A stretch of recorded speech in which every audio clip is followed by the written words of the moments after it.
Parents of one Columbia County student who planned on seeing their son play high school basketball his senior year saw those dreams shattered after the Georgia High School Association ruled he was ineligible to play.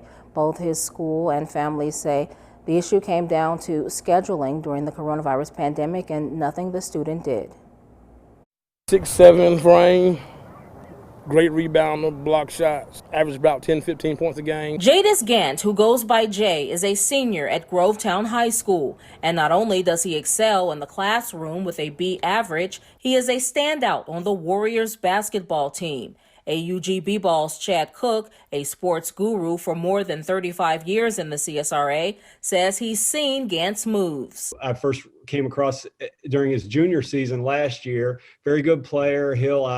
He's already been offered a college scholarship by Voorhees College, I know of, and I wouldn't be surprised at all if there were more either already in place or coming his way. His father, Marlo Gant, tells us his son has a few college offers in Delaware and other states too, and those higher education dollars are connected to what he does on the court this season. While he played during the start of basketball season, Georgia High School Association, the organization that regulates athletics statewide, labeled Gant ineligible this month. Supposedly the counselor didn't know he played basketball at the time and gave him 4 classes instead of 5 classes in the first semester.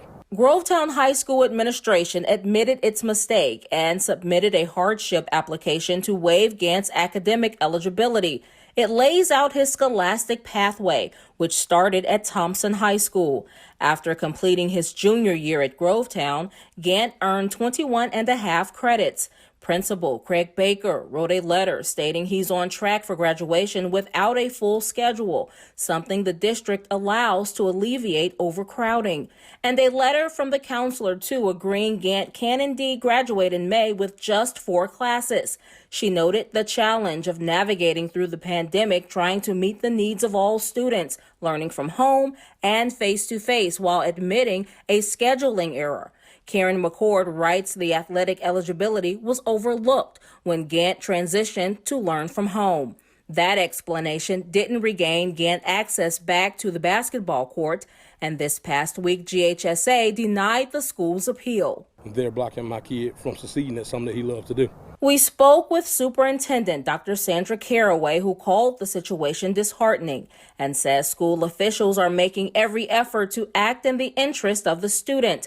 The athletic director off camera says everybody knows about the academic requirements, but a letter from Gant's mother, who is also a nurse, says she did not know, and her concerns are her son's grades, graduation, and mitigating his COVID-19 risk. It's a lot of kids that go to this school, like 2,000 kids that go to this school.